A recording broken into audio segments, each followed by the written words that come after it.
ఈ ఉద్యోగ సభల కూటాల ద్వారా మీ ముందు ఉండడానికి నాకు ఇచ్చిన అవకాశాన్ని బట్టి ఇక్కడికి వచ్చిన మీ అందరి బట్టి దేవుడికి వందనాలు చెల్లిస్తున్నాను. ఈరోజు వాక్య భాగం కొరకు యాకోబు రాసిన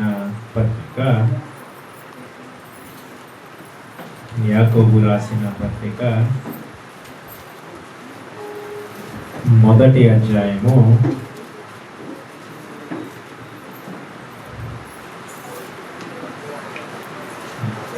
1వ వచనం నుంచి 12వ వచనం చివరి వరకు చదువుకున్నాము. యాకోబు రాసిన పత్రిక మొదటి అధ్యాయము 1వ వచనం నుంచి 12వ వచనం.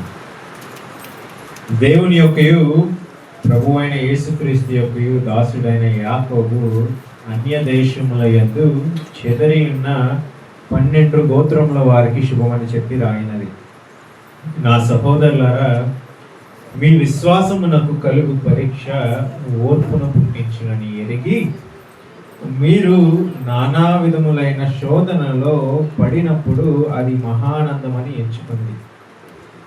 మీరు సంపూర్ణులను అనునాంగులను ఏ విషయంలోనైనను కొదువ లేని వారునై ఉండునట్లు ఓర్పు తన క్రియను కొనసాగింపనీయుడి. 5వ వచనం. మీలో ఎవనికైనను జ్ఞానము కొదువుగా ఉన్న ఎడల అతడు దేవుణ్ణి అడగవలెను, అప్పుడు అది అతనికి అనుగ్రహింపబడెను. ఆయన ఎవరిని గద్దింపక అందరికీ ధారాళముగా దయచేయవాడు. అయితే అతడు ఏమాత్రమును సందేహింపక విశ్వాసముతో అడగవలెను. సందేహించువాడు గాలి చేత రేపబడి ఎగిరిపడు సముద్ర తరంగును పోలియుడు. అట్టి మనుష్యుడు ద్విమనస్కుడై తన సమస్త మార్గముల యందు అస్థిరుడు.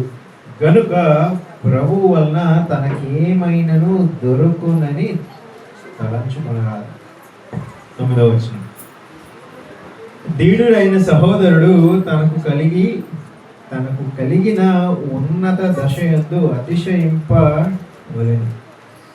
ధనవంతుడైన సహోదరుడు తనకు కలిగిన దీన దశ యందు అతిశయింపవలెను. ఎలనగా ఇతడు గడ్డి పువ్వు వలె గతించిపోవును. సూర్యుడు ఉదయించు వడగాలి కొట్టి గట్టిని మార్చివేయగా దాని పువ్వు రాలును, దాని స్వరూప సౌందర్యమును నశించును. అలాగే ధనవంతుడు తన ప్రయత్నాలలో వాడిపోవును. అక్కడ వరకు చాలండి.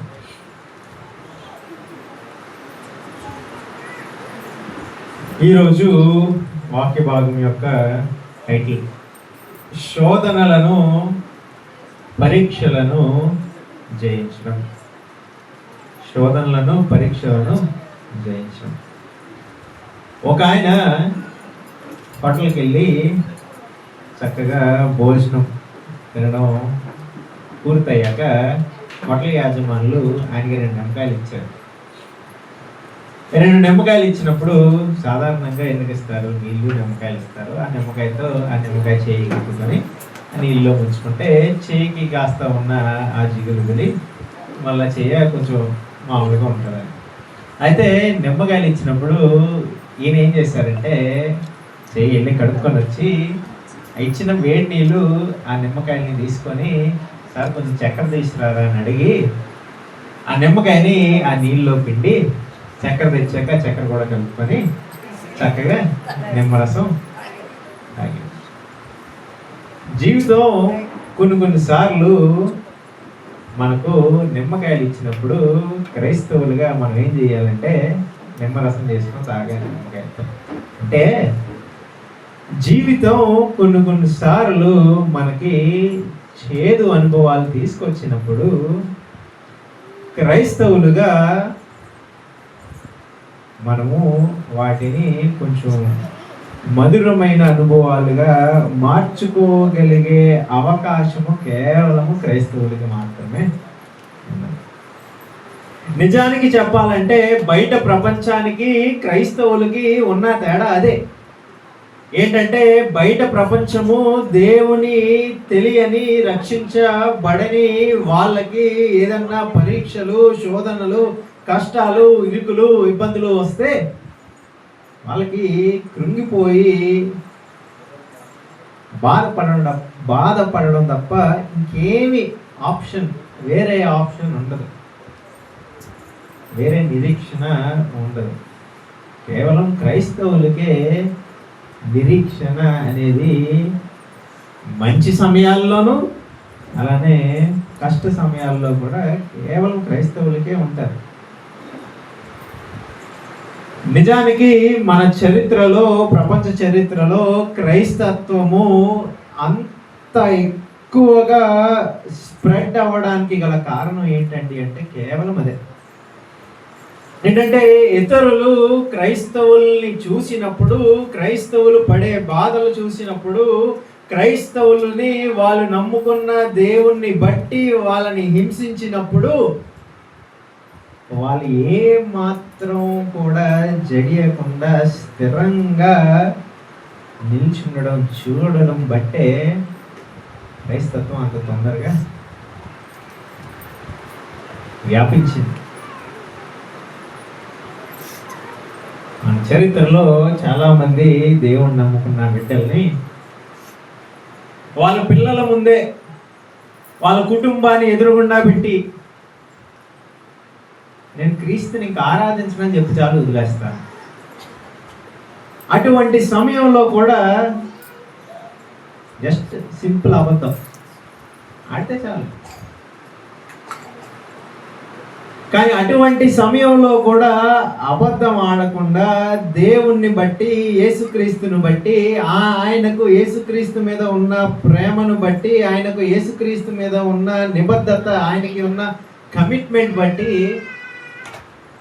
స్థిరంగా ఉన్నారు. కాబట్టి క్రైస్తత్వం ఈరోజు ఈ రీతిగా ఉన్నారు. అయితే కొంచెం బాధ అనిపించే విషయం ఏంటంటే క్రైస్తవులు ఈ కాలంలో ఆ ప్రత్యేకతను కోల్పోయారు. మీరు తీయద్దు, నేను చదువుతాను. మత్తయి సువార్త 5వ అధ్యాయంలో యేసుక్రీస్తు కొండ మీద ప్రసంగం చేస్తూ శిష్యులను ఉద్దేశించి ఈ మాట అన్నాడు 5:13లో, మీరు లోకమునకు ఉప్పు అయి ఉన్నారు. ఉప్పు నిస్సారమైతే అది దేని వలన సారము పొందును? అది బయట పారవేయబడి మనుష్యుల చేత త్రొక్కబడుటకే గాని మరి దేనికి పనికిరాదు. ఇక్కడ ఉప్పు అంటే రుచి తెస్తుంది ఈ కాలంలో, కానీ ఆ కాలంలో ఉప్పు అంటే పాడవకుండా దాన్ని ఉంచేది. అంటే ఉదాహరణకి మనం మాంసం కొనుక్కున్నాం అనుకోండి, మాంసం కొంచెం నిల్వ ఉండాలంటే కొనుక్కోగానే సాధారణంగా ఏం చేస్తాం, కొంచెం కడిగేసి ఉప్పు రాసి, ఎందుకు కొంచెం నిల్వ ఉంటారు. కాబట్టి క్రైస్తవులు ఎవరండి అంటే ఒక సొసైటీ, ఒక సమాజం, ఒక దేశము, మానవత్వము పాడైపోకుండా దాన్ని నిల్వ ఉంచేది క్రైస్తవులు. ఈ పాడవుతున్న సమాజానికి ఒక మంచి సాక్ష్యం కలిగి జీవించవలసింది క్రైస్తవులు. ఈ మంచి సాక్ష్యం కలిగి జీవించవలసిన అవసరత ఎప్పుడు వస్తుందండి అంటే కష్టాలు వచ్చినప్పుడే, పరీక్షలు, శోధనలు వచ్చినప్పుడు. ఈ లేకపోతే అందరూ సంతోషంగానే ఉంటారు. జీవితంలో 10వ తరగతి పరీక్షలు లేవనుకోండి, దానికంటే సంతోషమైన విద్యార్థులు మీకు ఎక్కడ కనబడరు. జీవితంలో పరీక్షలే లేకపోతే ఇంక దానికంటే సంతోషం ఇంకేముండదు. కాబట్టి శోధనలు, పరీక్షలు ఏమీ లేకపోతే ఎవరన్నా సంతోషంగా ఉంటారు. కానీ శోధనలలో కూడా సంతోషం కాదు, కానీ ఆనందంగా స్థిరంగా ఉండే క్రైస్తవునిలో సారం ఉంది. కానీ అది కోల్పోయాం కాబట్టే ఈ కాలంలో ఎవరిని కూడా అంత ఇన్ఫ్లుయెన్స్ చేయలేకపోతున్నాం. ఎవరిని కూడా ప్రభావితం చేయలేకపోతున్నాం. సారం కోల్పోయాం. యాకోబు గారు చెదరి ఉన్న 12 గోత్రముల వారికి రాస్తూ ఈ విషయమే చెప్తూ వస్తారు. ఏంటండి అంటే, శోధనల వెనక ఒక ఉద్దేశం ఉంది. ఆ ఉద్దేశం నెరవేరుతుంది ఎప్పుడు అంటే, క్రైస్తవులుగా మనము సరిగ్గా స్పందించినప్పుడే. మనం సరిగ్గా స్పందించకపోతే దేవుని యొక్క ఉద్దేశము మన జీవితంలో విశ్వాసులుగా దేవుడు చేయలేదు. మనం చాలాసార్లు అంటాము, దేవుని చిత్తం అయితే జరుగుతుందండి అంటాం. నిజమే. ఎప్పుడు దేవుడు తన చిత్తాన్ని జరిగించుకుంటారు? ఎవరి ద్వారా? దూతల ద్వారానా? మనుషుల ద్వారానే. మన ద్వారానే. దేవుడు మన ద్వారా తన చిత్తాన్ని జరిగించుకోవాలంటే దేవుడు మనకి ఒక చాయిస్ ఇచ్చాడు. మనము దాన్ని చెయ్యనివ్వాలి. అదే అంటారు 4వ వచనం చివరిలో యాకోబు గారు, కొనసాగింపనీయుడి. అంటే మనకి ఒక చాయిస్ ఉంది. మనం అలాగ చేయనివ్వగలము. చేసి ఈ సమాజంలో క్రైస్తవులుగా ఉప్పులాగా, సారం కలిగిన ఉప్పులాగా దేవుని కొరకు మంచి సాక్షిగా జీవించగలిగే అవకాశం ఉంది. లేదా అది దేవుని చిత్తమైనా మనము కొనసాగింపనీయకుండా మనము చేసినట్లయితే, మనము దానికి సరిగ్గా స్పందించకపోతే, దేనికి? శోధనలకి, కష్టాలకి, ఇరుకులకి, ఇబ్బందులకి మనము సరిగ్గా స్పందించకపోతే ఆయన చిత్తం జరగదు. ఆయన జరిగించుకోవాలని అనుకుంటున్నా, ఆయన జరిగించాలని అనుకుంటున్నా, మన బట్టి ఆయన చిత్తం మన జీవితంలో జరగదు. కాబట్టి ఈరోజు విశ్వాసులకి ఇక్కడ యాకోబు గారు రాస్తున్న మాటలు చాలా అవసరం. ఎందుకంటే ఈరోజు లోక వ్యవస్థలో ఉన్న ఆలోచన ఏంటంటే, కష్టాలు, ఇరుకులు, ఇబ్బందులు అన్నీ కూడా మనము కంప్లీట్గా నెగ్లెక్ట్ చేసేయాలి. కంప్లీట్గా వాటికి దూరంగా ఉండాలి. దేవుడి ఆశీర్వాదం మన జీవితాల్లో కావాలి. దేవుడి ఆశీర్వాదం మన జీవితాల్లో ఉండడం అంటే ఏంటంటే, ఏమీ శోధనలు, ఏమీ ఇబ్బందులు, ఏమీ ఇరుకులు, ఏమీ కష్టాలు ఉండకూడదు. అదే దేవుని ఆశీర్వాదం అన్న ఆలోచన లోక వ్యవస్థ నుంచి నెమ్మదిగా మన విశ్వాసుల్లో కూడా చక్కగా వచ్చేసింది. అంటే దీని అర్థం మనము కష్టాల్ని కోరుకోవాలని కాదు.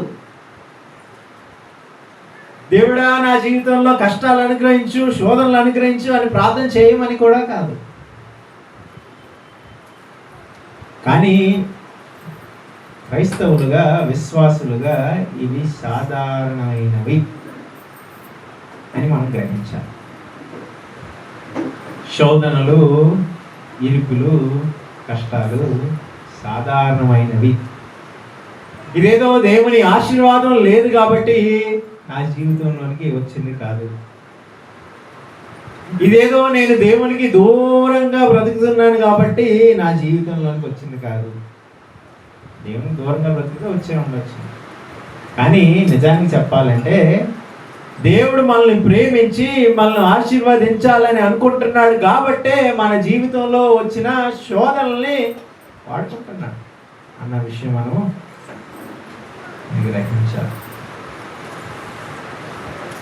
యాకోబు గారు చెదరి ఉన్న 12 గోత్రముల వారికి రాస్తున్నారు. అంటే ఈ యూదులు వాళ్ళ దేశం నుంచి ఒకళ్ళు క్రైస్తవులు కాబట్టి, క్రైస్తవులుగా వాళ్ళ మీదకి వచ్చిన ఆ పర్సిక్యూషన్ బట్టి, హింస బట్టి చెదిరిపోయారు వేరే వేరే దేశాలకి. ఒక భారతీయుడు వేరే దేశంలో ఉంటే కొంచెం ఒంటరిగా, కొంచెం ఎలోన్గా, దూరంగా నిలుస్తారు. మనం ఎంత పెద్దవాళ్ళం అన్నా మన ఇంటికి దూరంగా ఉంటే మన ఇంటి మీద బెంగ కొంచెం ఉంటుంది. మరి అలానే ఈ చెదరి ఉన్న యూదులు చెదిరిపోయారు, ఆల్రెడీ కష్టాల్లోనే ఉన్నారు. ఆల్రెడీ కష్టాల్లో ఉన్న వారికి రాస్తూ 2వ వచనంలో ఏమంటాడంటే, నా సహోదరులారా, మీ విశ్వాసం నాకు కలుగు పరీక్ష ఓర్పును పుట్టించినని ఎరిగి మీరు నానా విధములైన శోధనలో పడినప్పుడు అది మహానందమని ఎంచుకొనుడి. సో మనము ఈ వచనాల్లో 4 క్రియాశీలకమైన పదాలు మనం చూస్తాం. ఒకటి ఇప్పుడు చదివిన దాంట్లో చివర ఎంచుకొనుడి, తర్వాత మధ్యలో ఎరిగి అదే వచనంలో, తర్వాత 3వది 4వ వచనం చివర కొనసాగింప నీడి, లెట్ మనం కొనసాగింపనీయాలి. తర్వాత 4వది 5వ వచనంలో అడుగవలెను. ఈ 4 క్రియాశీలకమైన పదాలు మనము ఈ చదివిన లేఖన భాగంలో మనము చూస్తాం. శోధనలు వచ్చినప్పుడు ఈ 4 మనం చేయడం నేర్చుకోవాలి. ఫస్ట్ ఎంచుకోవడం, ఆలోచన విధానం. మనము ఏ రీతిగా అయితే ఆలోచిస్తామో, ఏ రీతిగా అయితే చూస్తామో అది మన యాటిట్యూడ్ని డిటర్మైన్ చేస్తుంది. అంటే అదే మన ప్రవర్తన ఎలా ఉంటుందో చెప్తారు. మన ఆలోచన విధానము, మన ప్రవర్తన లేదా మన స్వభావమే మన క్రియలకు దారితీస్తారు.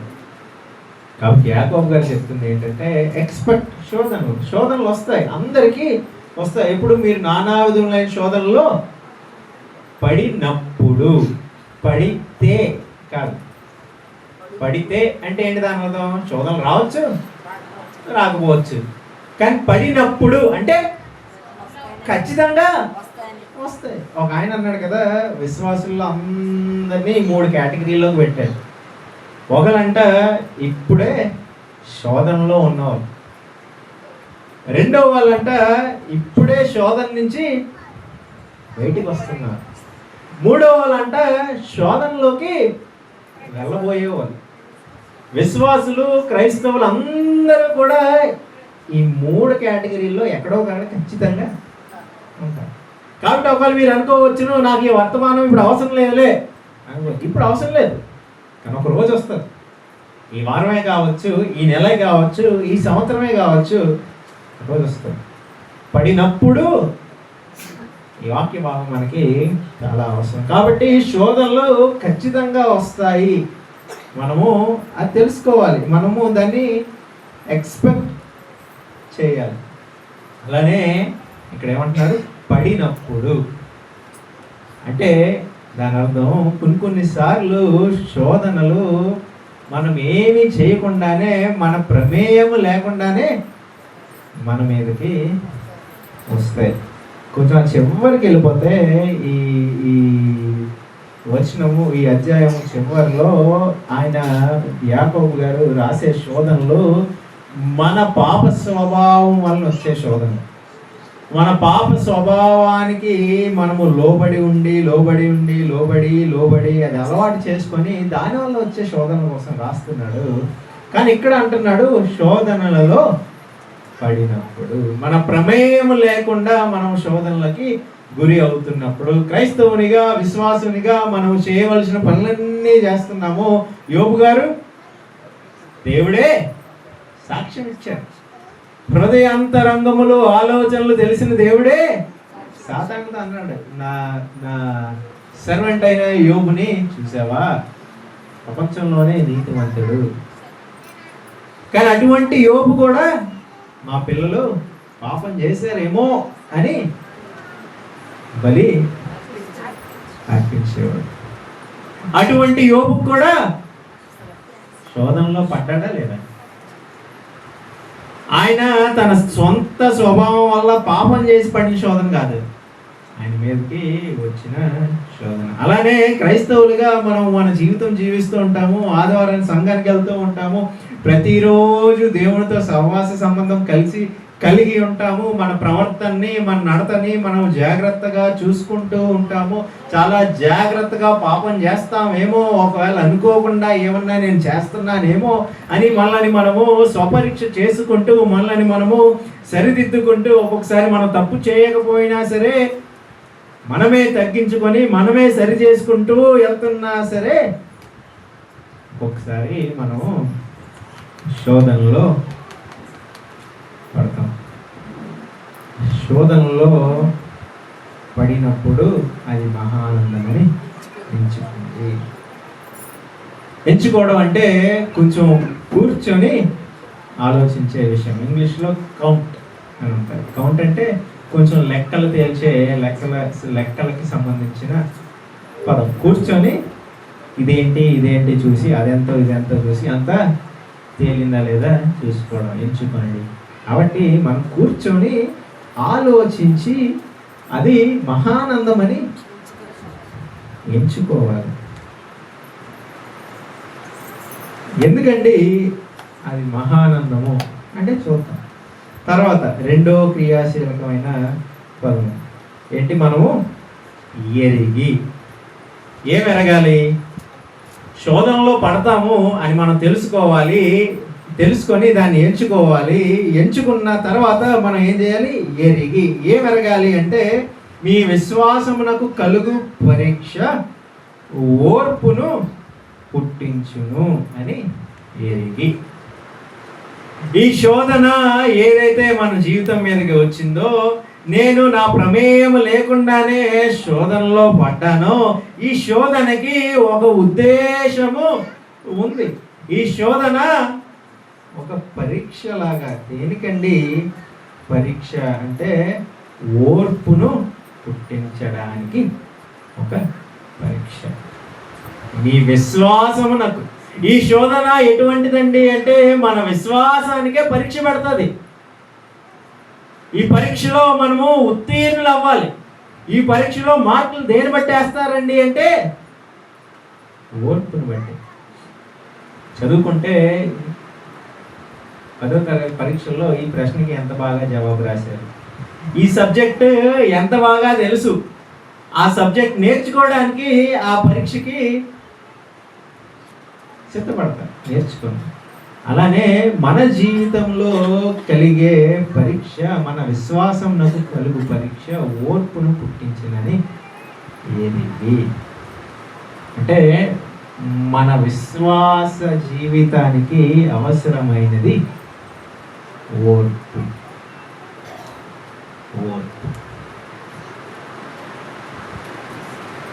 చాలామంది ఆత్మీయమైన విషయాల్లో చాలా ఆత్మీయమైన పదాలు వాడుతూ ఉంటారు. పరిశుద్ధాత్మ, దేవుడు చూసుకుంటాడు, దేవుని చిత్తము, ఆయన నడిపింపు, ఇవన్నీ మంచివే, ఇవన్నీ నిజమే.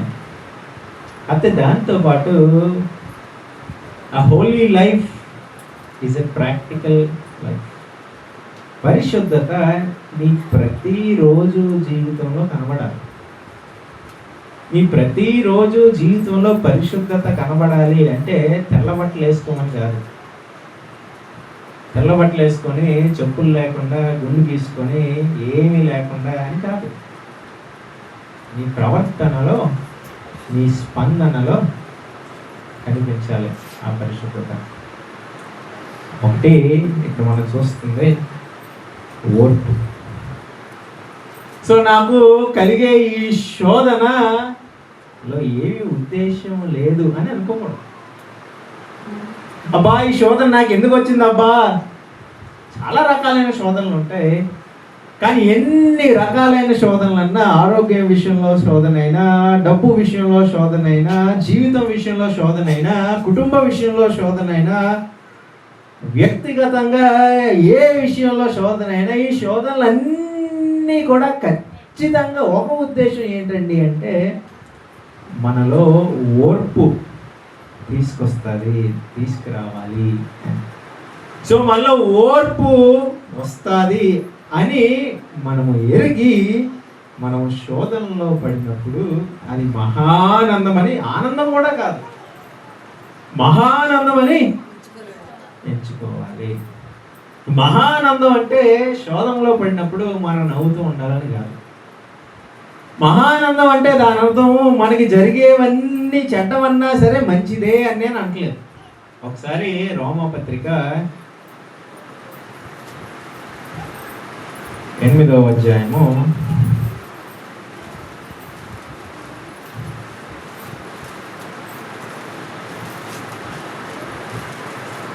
28వ వచనం, దేవుణ్ణి ప్రేమించే వారికి అనగా ఆయన సంకల్పం చొప్పున పిలువబడిన వారికి దేనికంటే మేలు కలుగుటకై మంచి విషయాలు వారికి జరుగును అనుందా?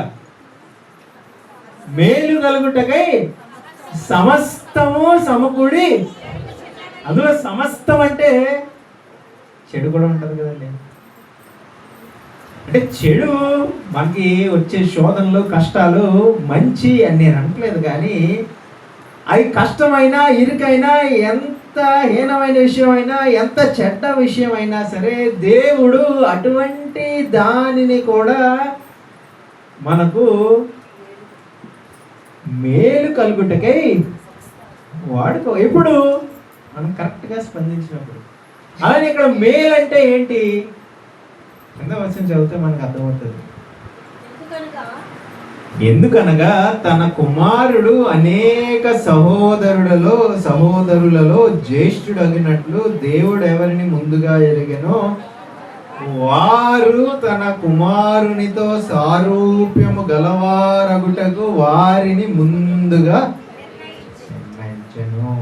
అక్కడ మేలు కలుగుట సమస్తము సమకూడి ఏ ఉద్దేశం కొరకు జరుగుతుందండి? నాకున్న కష్టం పోవడానిక అంటే కాదు. సమస్తము సమకూడి ఏ ఉద్దేశానికి జరుగుతుందంటే నీ జీవితము, నా జీవితము, మన జీవితము ఆయన స్వరూప్యంలోనికి మార్చబడడానికి, మన జీవితంలో ఏది జరిగినా సరే అదంతా కూడా సమకూడి ఆయనకి లాగా మారడానికి, మన జీవితంలో మనము సరిగ్గా స్పందిస్తే ఆయనకి లాగా మారడానికి ఉపయోగపడుతుంది.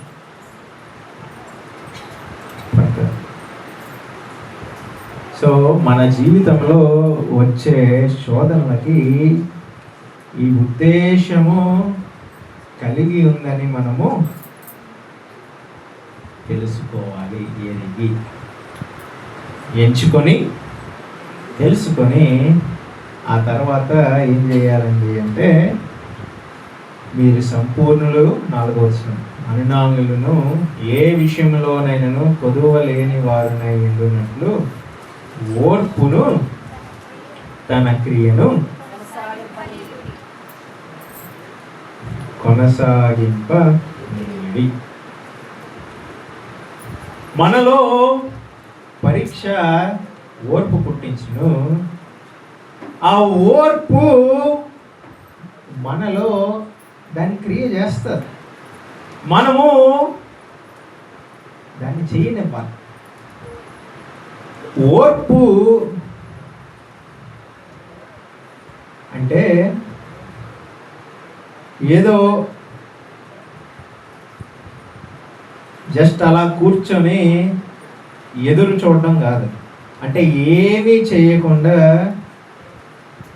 ఎదురు చూడడం ఆ ఓర్పు కోసం అంటలేదు. అంటే ఉదాహరణకి మా నాన్నగారు ఊరు వెళ్ళారు అనుకోండి, ఏదో సమయానికి వస్తాను అన్నారు. జస్ట్ అలా కూర్చొని ఇప్పుడు వస్తారు వాళ్ళు కూర్చొని అలా ఏమీ చేయకుండా ఉండడం కాదు. ఇక్కడ ప్యాసివ్ కాదు, కానీ ఇక్కడ ఓర్పు ఈజ్ యాక్టివ్. అంటే మనము లేఖన సత్యాలను మనం గుర్తెరిగి దానితో దేవుని దగ్గరికి మనము యాక్టివ్గా వెళ్తూ ఉండాలి. దేవునితో మనకున్న ఆ సహవాసములో మనము యాక్టివ్ పాత్ర తీసుకోవాలి. యాక్టివ్గా ఆయన దగ్గరికి మనము వెళ్తూ ఉండాలి. ఓర్పు తన క్రియను మనము కొనసాగించాలి. అంతేగాని శోధనలు వచ్చినప్పుడు మనము మన స్వభావానుసారంగా మన చేతిలోకి తీసుకొని స్పందించడం కాదు. మనకి నచ్చినట్టు మనము చేయడము కాదు. నేనేమనుకుంటున్నానో అది చేసేయడము కాదు. నాకేమనిపిస్తే అది చేసేయడము కాదు. ఇంకేది ఆలోచించకుండా భావోద్వేగాలని మనము ఆధారము చేసుకొని స్పందించేయడము కాదు. ప్రార్థన చేస్తాం, దేవుడా ఈ పరిస్థితి నీ దగ్గర పెడుతున్నామని. కానీ ప్రార్థన చేసి ఎప్పుడైతే మోకాల నుంచి మనం లెగుస్తామో లేదా కూర్చొని మనం లెగుస్తామో వెంటనే మళ్ళీ మనం మన చేతిలో తీసేసుకుంటాం. మన చేతిలో తీసుకొని మన మనసులో పెట్టుకొని దానికోసమే ఆలోచిస్తూ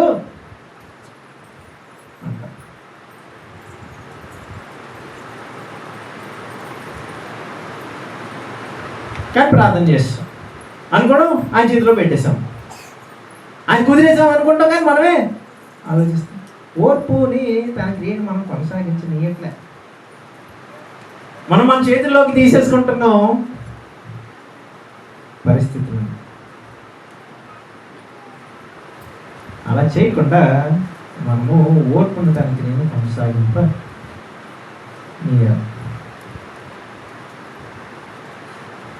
కొనసాగింపనీయాలి. మనము వీటన్నిటిని బట్టి శోధనలో పడినప్పుడు అది మహానందము అని ఎంచుకోవాలి. మహానందము అంటే సంతోషం అని కాదు, లేదా మనకి పడిన శోధనలో మనకి వచ్చిన ఇబ్బందుల్లో అదేమీ లేదు అన్నట్టుగా ఏం లేదులేండి, పెద్ద విషయం కాదులేండి అని ఓ చిన్న నవ్వి వాటిని అది నిజం కాదన్నట్టుగా బ్రతకడం కాదు. ఒకవేళ ఆ మహానందం అన్నది కూడా అది ఇంగ్లీష్లో కౌంట్ ఇట్ ఆల్ జాయ్ అంటే అవన్నీ కూడా మహానందం అని ఎంచుకోండి. అవన్నీ కూడా అంటే మన జీవితంలో కలిగే ప్రతి పరిస్థితి అని కాదు, కానీ సంపూర్ణమైన ఆనందము అని అర్థం. ఏం చెప్తాను, నాకు అసలు అర్థం కావట్లేదంటే అర్థం అవడానికి ఒక ఉదాహరణ చెప్తాను. ఆలోచిస్తే ఆ ఉదాహరణ నాకు ఇదే నా మనసులోకి వచ్చింది. ఎందుకంటే బాగున్నాడు అడిగాడు. ఒక స్త్రీ ప్రెగ్నెంట్ అయినప్పుడు ఆ గర్భఫలం వల్ల చాలా ఇబ్బందులు పడతారు. నేను నా భార్య గారిని చూస్తూ వచ్చాను. 9 నెలలు కొంతమందికి 9 నెలలు సులువుగా ఉంటే కాన్పు దగ్గర చాలా కష్టపడతారు. 9 నెలలు చాలా కష్టపడితే కాన్పు దగ్గర కొంచెం సులువుగా ఉండవచ్చు. కానీ ఏదేమైనప్పటికీ ఆ 9 నెలలు పిల్లలు పుట్టేంత వరకు చాలా ఇబ్బందులు పడతారు. కానీ ఎప్పుడైతే ఆ పుట్టిన బాబుని చేతిలోకి వస్తాడో లేదా పుట్టిన పిల్లలు మనకి తగులుతారో మనం పట్టుకుంటామో ఏమొస్తుంది? సంతోషం కాదు. సంతోషం ఒక భావోద్వేగం ఉంటుంది, పోతుంది పరిస్థితులు బట్టి. ఏమొస్తుంది? ఆనందం వస్తుంది. ఈ స్త్రీ అప్పటికి చాలా ఇబ్బందులు ఉండొచ్చు, చాలా కష్టంలో ఉండవచ్చు. ఆ కష్టాలు లేవని కాదు, ఆ కష్టాలని తక్కువ చేయట్లేదని కాదు, దానివల్ల బాధ లేదని కాదు, దానివల్ల ఇబ్బందులు లేవని కాదు. కానీ ఎప్పుడైతే పిల్లల్ని తన చేతులతో పట్టుకుంటుందో తనలో ఒక స్థిరమైన బలమైన ఆనందం. కష్టాలు లేవని కాదు, ఇబ్బందులు లేవని కాదు. కష్టాలు ఎప్పుడైతే బాబు పుట్టారో, ఎప్పుడైతే పిల్లలు పుట్టారో ఇంకా ఉంటాయి. ఫ్యూచర్లో నిద్రలేని రాత్రులు ఇన్ని ఉంటాయి. అది తినిపించడానికి తెప్పులు మామూలుగా ఉండవు. ఒక సంవత్సరం వచ్చే వరకు కొన్ని రకమైన కష్టాలు, ఓ సంవత్సరం 2 సంవత్సరాలు వచ్చినప్పుడు కొన్ని రకమైన కష్టాలు. నడవలేనప్పుడేమో ఎక్కడ పడిపోతాడో మంచం మీద అని చూసుకోవాలి, నడుస్తున్నప్పుడేమో ఎందుకు వెళ్తాడో అని చూసుకోవాలి. అవునా కదా? ఇబ్బందులు ఉంటాయి, కానీ ఇబ్బందులు వస్తాయని కూడా తెలుసు, ఇబ్బందులు ఇంకా పెరుగుతాయని తెలుసు. కానీ పిల్లలు దేవుడిచ్చే బహుమానము. సాధారణంగా తల్లిదండ్రుల జీవితంలో పిల్లలు ఎప్పుడైతే పుడతారో అది మహానందకరమైన సమయం. అలానే విశ్వాసుల జీవితంలో కూడా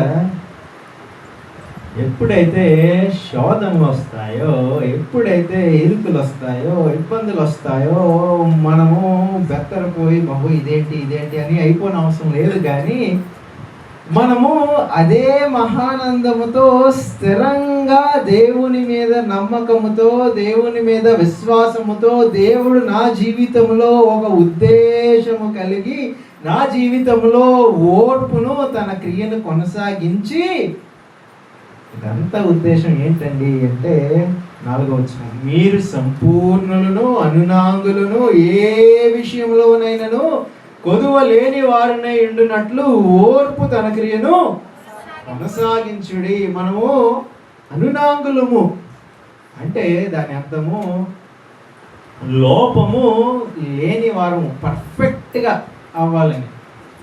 దాన్ని వివరిస్తూ ఏమంటాడంటే సంపూర్ణులు అంటే కంప్లీట్, హోల్, మొత్తము. లోపము లేదు, లోపం లేకపోవడమే కాదు, కానీ సంపూర్ణులు అవ్వాలని. అది మాత్రమే కాదు, దాన్ని వివరిస్తూ ఏమంటాడంటే ఏ విషయంలోనైనాను కొదువ లేని వారినై ఉండునట్లు. ఏ విషయంలో కూడా, ప్రవర్తన విషయంలో అయితే ప్రవర్తన, తల్లిగా అయితే తల్లిగా, స్త్రీగా అయితే యవ్వన స్త్రీగా అయితే యవ్వన స్త్రీగా, సంఘములో సంఘ పెద్దగా అయితే సంఘ పెద్దగా, విశ్వాసురాలుగా అయితే విశ్వాసురాలుగా, యవ్వన పురుషుడిగా అయితే యవ్వన పురుషుడిగా, తండ్రిగా అయితే తండ్రిగా, భర్తగా అయితే భర్తగా, భార్యగా అయితే భార్యగా, ఏ విషయంలోనైనా కొదువ లేని వారుమై ఉండునట్లు, అది మాత్రమే కాదు సంపూర్ణులమై ఉండునట్లు, అది మాత్రమే కాదు అనునాంగులుగా మనలందరి జీవితాలని తయారు చేయాలి అన్న ఉద్దేశము దేవుడు మన పట్ల కలిగి ఉన్నాడు. కాబట్టి మనము శోధనలో పడినప్పుడు పెద్ద ఏం కాదు అని చేయనవసరం లేదు, కానీ ఆ ఉద్దేశము ఉంది అని మనము ఎరిగి ఇది మహానందము అని ఎంచుకోవాలి. చెప్పినప్పుడు మీలో వచ్చే ప్రశ్న, సార్ చాలా బాగుంది మీరు చెప్తుంటే వినడానికి, కన్నా వల్ల కాదు సార్ అలా చేయడం. మీరు బాగానే చెప్తున్నారు, విన్నప్పుడు బాగానే ఉంటుంది, కానీ ఎప్పుడైతే చర్చి దాటి ఇంటికి వెళ్తానో అప్పుడు మొదలవుతాయండి ప్రెషర్స్.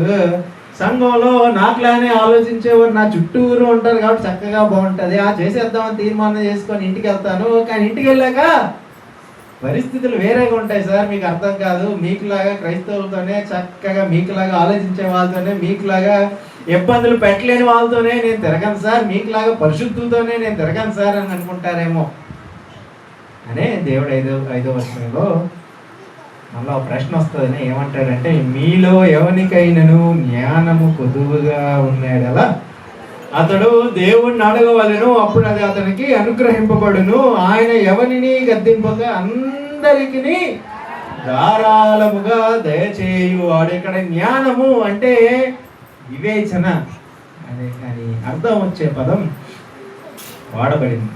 జ్ఞానానికి వివేచనకి తేడా ఏంటండి అంటే, జ్ఞానం అంటే మనకి ఇన్ఫర్మేషన్ తెలుసు కానీ దాని జ్ఞానం.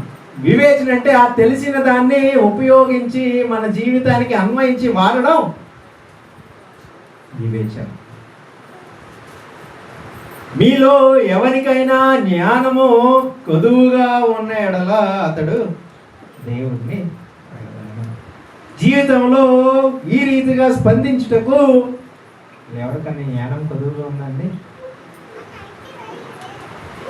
లేదు, నాకు కొదువు లేదు సార్, నాకు అన్ని విషయాలు తెలుసు అంటే చాలా జ్ఞానం కొద్దుగా ఉందని అర్థం. లేదండి, నా జ్ఞానం కొదువుకుండి, ఈ రీతిగా ఎలా స్పందించాలో నాకు తెలియదు సార్ అంటే దేవుడు అంటున్నాడు కదా, నన్ను అడిగయ్యా. నన్ను అడిగితే అతనికి ధారాళముగా దయచేవాడు. ఏదో మామూలుగా ధారాళముగా దయచేస్తాడు. ఎలాగా? ఎవనిని గట్టింపక.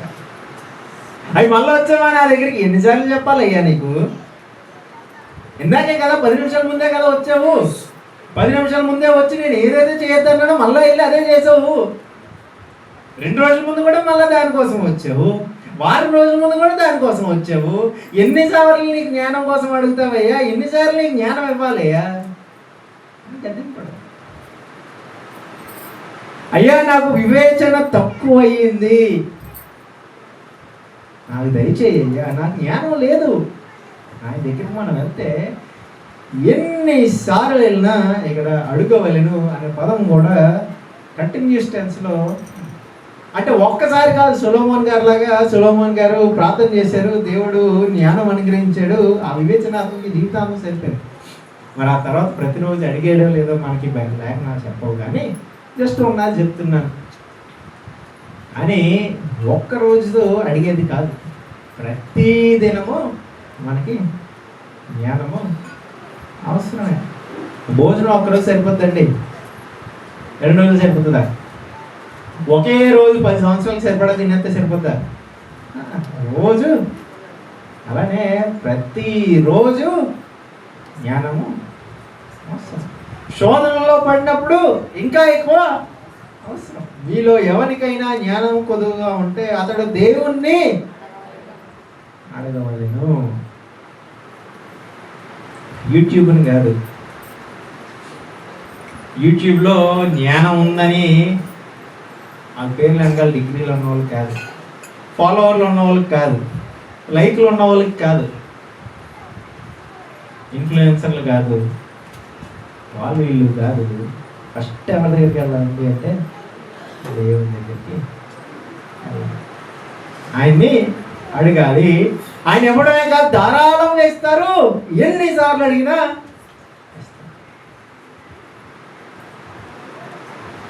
కాకపోతే అడగడానికి ఒక కండిషన్ ఉంది.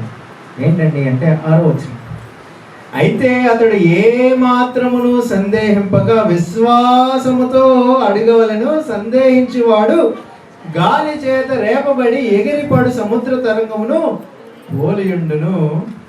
అలానే అట్టి మనుష్యుడు దుర్మనస్కుడై తన సమస్త మార్గముల యందు అస్థిరుడు. నువ్వు దేవుడి నుంచి జ్ఞానము పొందుకోవాలి అంటే నువ్వు విశ్వాసముతో అడగాలి. ఏంటంటే విశ్వాసం అంటే దేవుడు ఇస్తాడు అన్న విశ్వాసముతో మనము ఆయన్ని అడగాలి. మనము విశ్వాసముతో ఆయన అడిగితే ఆయన మనకి జ్ఞానాన్ని అనుగ్రహిస్తాడు. కానీ విశ్వాసం లేకుండా ఇస్తాడో లేదో అని సందేహిస్తూ అడిగితే అతడు విమనస్కుడై తన సమస్త మార్గముల యందు అస్థిరుడు. ద్విమనస్కుడు అంటే ఆల్మోస్ట్ 2 మనసులు గలవాడు అన్నట్టు. అంటే 2 రకాలుగా ఆలోచించాడు. ఒకవైపు ఏమో దేవుడు ఇస్తాడు, దేవుడేమో ప్రార్థన చేశాను కదా బాగానే ఉంటాయిలే పరిస్థితులు. బాబాయ్ ప్రార్థన చేసినప్పుడు బాగానే ఉంది, ఇప్పుడు మళ్ళీ నా చేతులు తీసుకొని ఆలోచించేస్తాను ఎలా ఉంటుందో పరిస్థితి, ఏమైపోతుందో నా పని, ఇంకెలాగా నేను. దేవుడేమో ఎప్పుడు ప్రేమ క్షమాపణ అంటాడు, ఇక్కడ చూస్తుంటే ప్రేమించేలాగా క్షమించేలాగా లేరు.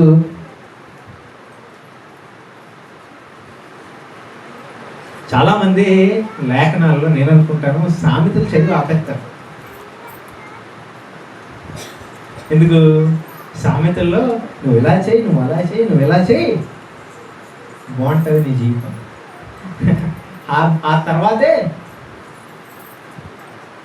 ఎక్లీజియాస్టిస్ ఉంటుంది. ఎక్లీజియాస్టిస్ అంటే ప్రసంగి చదివితే సొలొమోన్ గారు ఎంతో జ్ఞానవంతుడు. ఆ జ్ఞానం అంతా అక్కడ పెట్టాడు. దేవుని వదిలేసి జ్ఞానాన్ని ఎతికి తీసుకున్నదంతా. సామెతలకి కొంచెం ఇటు కీర్తనలు ఉంటారు. కీర్తనలోనేమో దావీదు గారు అంటారు, అయ్యా నేను అన్ని నీ ప్రకారమే చేశాను, అయినా ఏంటి పరిస్థితి.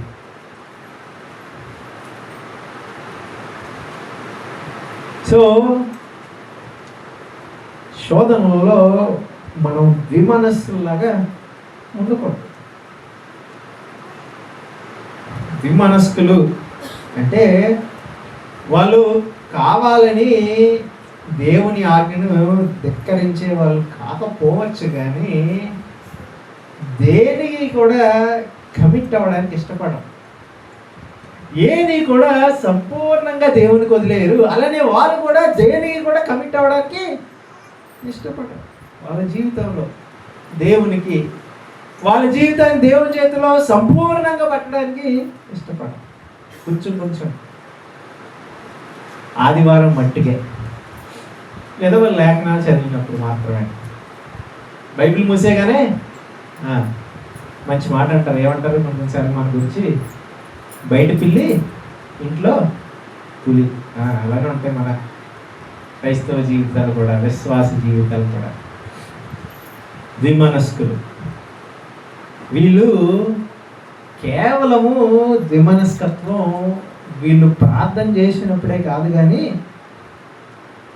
వాళ్ళ సమస్త మార్గములంతా కూడా ద్విమనస్కులే. 8వ వచనం 7-8 కలిసి ఉన్న అందులో మధ్యలో ఉంటాయి. తన సమస్త మార్గముల యందు అస్థిరుడు. వీళ్ళు ఎలాంటి వాళ్ళండి అంటే యేసుక్రీస్తుని వెంబడించాలనుకుంటారు, కానీ ప్రపంచాన్ని వదులుకోవడానికి ఇష్టం ఉండదు, లోకాన్ని వదులుకోవడానికి ఇష్టం ఉండదు.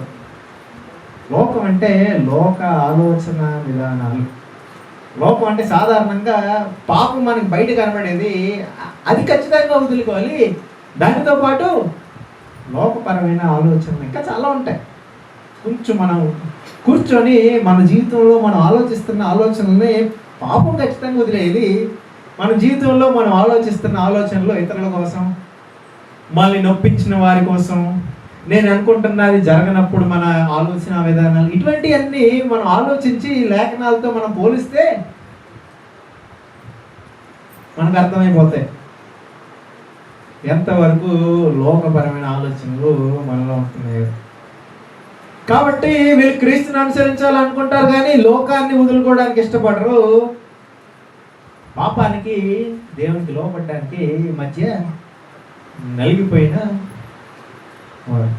ఈ లోకం వల్ల వాళ్ళకి వచ్చే ఈ ఆనందాలని, సంతోషాలని శిష్యత్వం కోసం వదులుకోవడానికి ఇష్టపడరు. క్రైస్తవులుగానే సరిపెట్టేసుకుంటారు, కానీ శిష్యులుగా అవ్వడానికి ఇష్టపడరు. క్రైస్తవులకి శిష్యులకి తేడా ఏంటి సార్ అంటే, క్రైస్తవులు అంటే బైబిల్ పట్టుకొని రక్షించబడి బైబిల్ పట్టుకొని ఆదివారం చర్చికి వెళ్తే క్రైస్తవులు అనిపించుకోవచ్చు,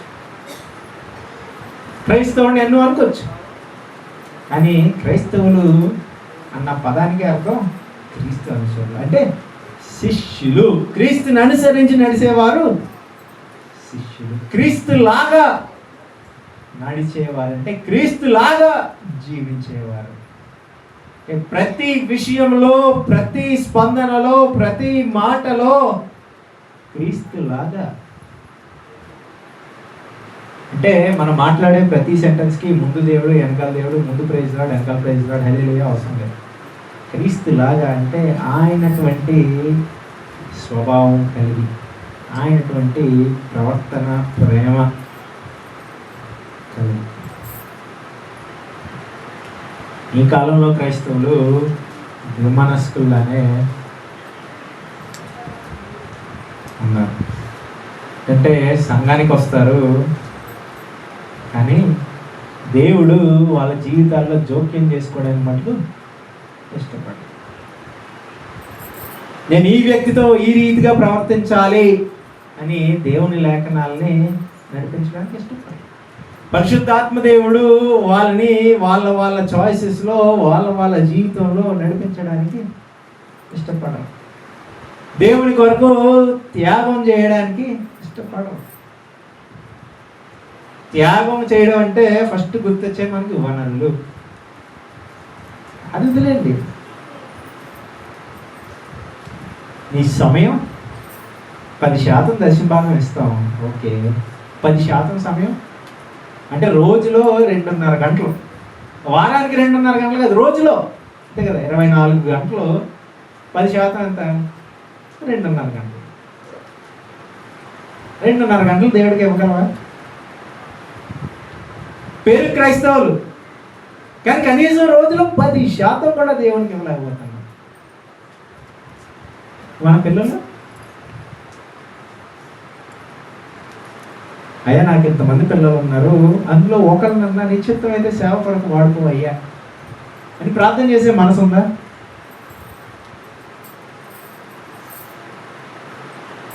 అబ్రహాంకి పుట్టక ఇస్సాకు పుట్టాడు. ఎన్ని సంవత్సరాలు వేచి వస్తే పుట్టాడు ఇస్సాకు. అలాంటి ఆయన్ని ఏమీ ఆలోచించకుండా తీసుకెళ్ళి బలిపీఠం మీద పెట్టి రెడీ. ఏంటంటే 2 రకాలుగా అనుకోవచ్చు. ఆయనకి విశ్వాసం ఉంది, దేవుడు అడిగాడు కానీ ఖచ్చితంగా దేవుడే ఒక గొర్రెని ఇస్తాడు అన్న విశ్వాసం ఉంది అని అనుకోవచ్చు. ఇంకోటి కూడా ఏమనుకోవచ్చు అంటే ఏదన్నా పర్లేదు దేవుని కొరకు. శిష్యత్వం, శిష్యుడు అంటే అది. క్రైస్తవుడు ఉండడానికి త్యాగం అవసరం లేదు,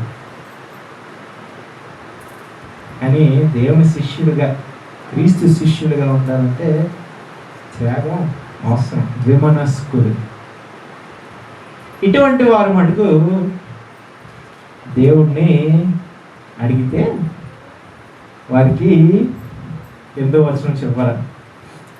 ఏముందండి? అస్థిరుడు గనుక ప్రభువు వలన తనకేమైనను దొరుకునని తలంచుకుంటాడు.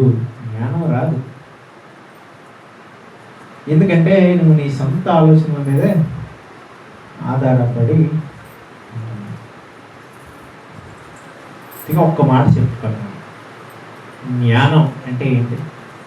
దేవుడు జ్ఞానం అనుగ్రహిస్తాడు అంటే నా జీవితంలో ఏ దశలో ఎప్పుడు ఎలా ఏం జరుగుతుందో అన్నీ నాకు చెప్పేస్తాడా దేవుడు? లేదా నేను ఎప్పుడు ఏ చాయిస్ తీసుకోవాలో, ఎప్పుడు ఏం చేయాలో దేవుడు అది నేను ఆ చాయిస్ తీసుకోకముందే స్పష్టంగా నాకు తెలియజేసేస్తాడా దేవుడు? కాదు. జ్ఞానం అంటే ఏంటండి అంటే ఈ లోకంలో మనం బ్రతకడానికి సరైన రీతిలో స్పందించడానికి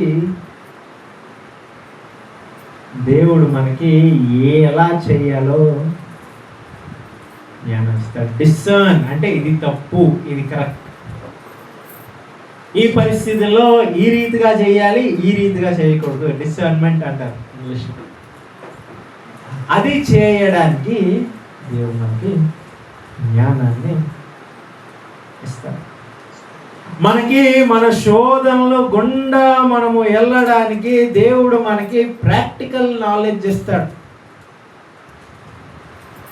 మన జీవితానికి మనము అన్వయించుకోవడానికి ఈ శోధన గుండా వెళ్ళడానికి మనము ఆయనను అడిగితే మనలను గద్దెంపక ఆయన మనకి ధారాళముగా అనుగ్రహిస్తాడు. వాన్ వేజ్బీ ఆయన సెక్రటరీ గారు జీవితంలో సడన్గా చాలా శోధనలు వచ్చినాయి. ఏంటండి అంటే ఫస్ట్ ఆయన గుడ్డివాడు అయిపోయాడు. ఎందుకో తెలీదు, కొన్ని కారణాల చేత సడన్గా గుడ్డివాడు అయిపోయాడు. అది చాలదన్నట్టు ఈవిడికి స్ట్రోక్ వచ్చింది. కొంతకాలానికి అది జరిగింది, కొంతకాలం అయింది, కొంతకాలానికి ఈవిడికి స్ట్రోక్ వచ్చింది. సరే అదయింది కొంతకాలానికి. ఇప్పుడు గుడ్డివాడైన ఆమె భర్త ఇప్పుడు హాస్పిటల్లో చేరి చాలా సీరియస్ కండిషన్లో ఉండి ఈయనకి తెలిసినంత వరకు మళ్ళీ తిరిగి ఇంటికి రాడు, చనిపోతాడు అన్న పరిస్థితిలో ఈవిడ ఉంది, ఆయన సెక్రటరీ. అయితే ఒకనొక సందర్భంలో వార్న్ విజ్బీ గారికి ఈయన సెక్రటరీ కనబడినప్పుడు ఆమెతో అన్నాడంట, అమ్మ నీ కొరకు ప్రార్థన చేస్తున్నావు అమ్మా అన్నాడంట. మనందరికీ కూడా చాలా అలవాటు ఆ మాట.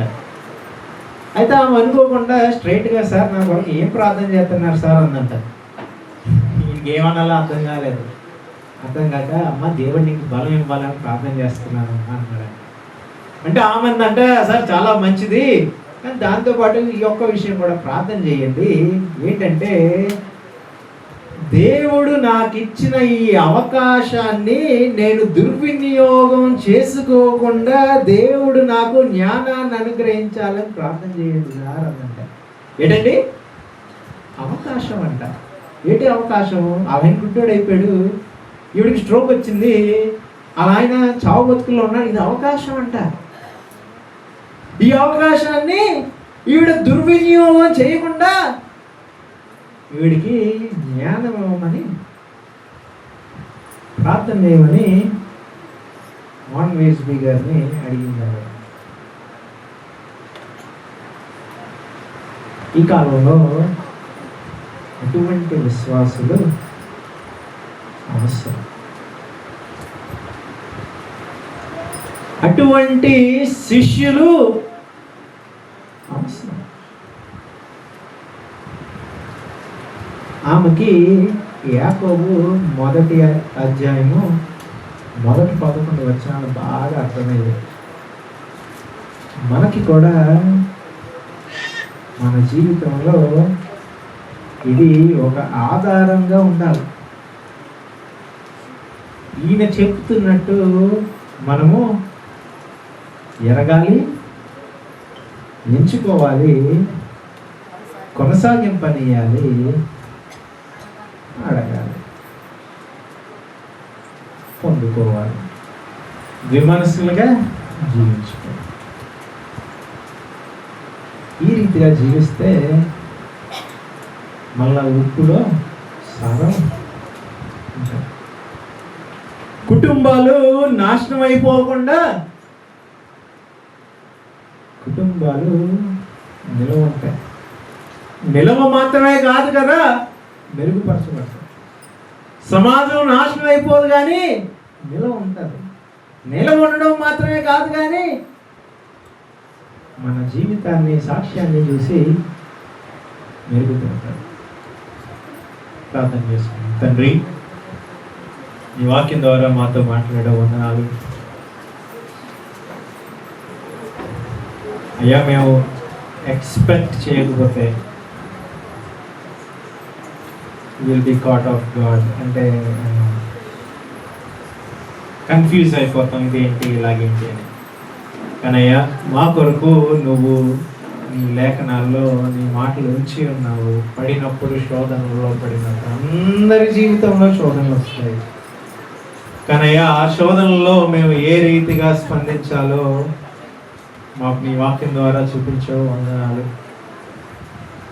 నీ వాక్యానుసారంగా ఆ శోధనలో ఉద్దేశం ఉందని మేము ఎరిగి మహానందముతో మేము స్పందించి ఓర్పును తన క్రియను మా జీవితంలో కొనసాగింపజేయడానికి మీరే మాకు సాయం దయచేస్తారని నమ్మచ్చు. అయ్యా మమ్మల్ని ప్రేమించి మాతో మాట్లాడినందుకు వందనాలు చెల్లిస్తూ యేసు నామములో మనం అడిగి వేడుకుంటున్నాను తండ్రి.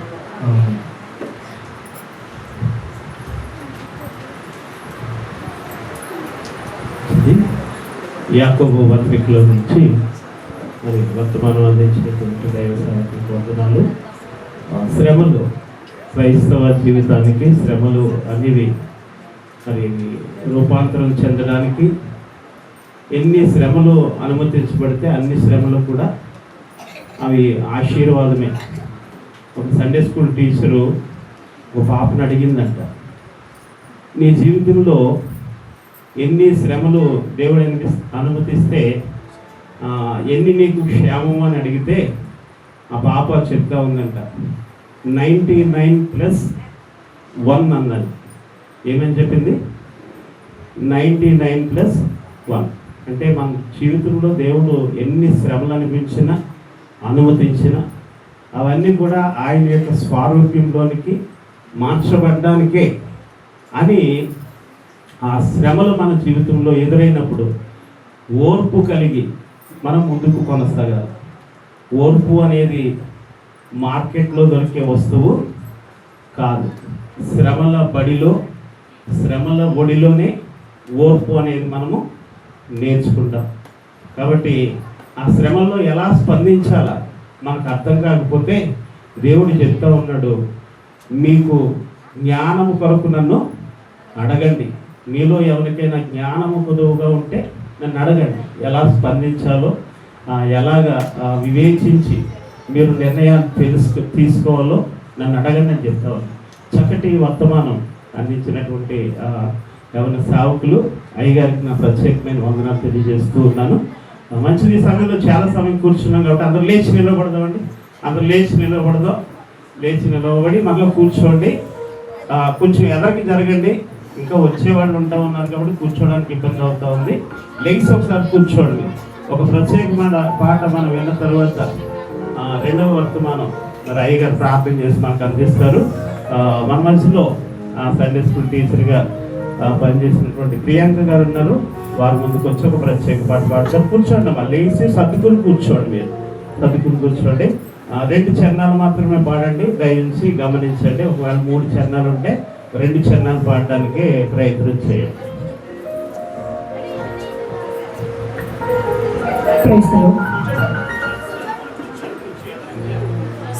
దేవుని నామానికే మహిమ కలిగిందాక.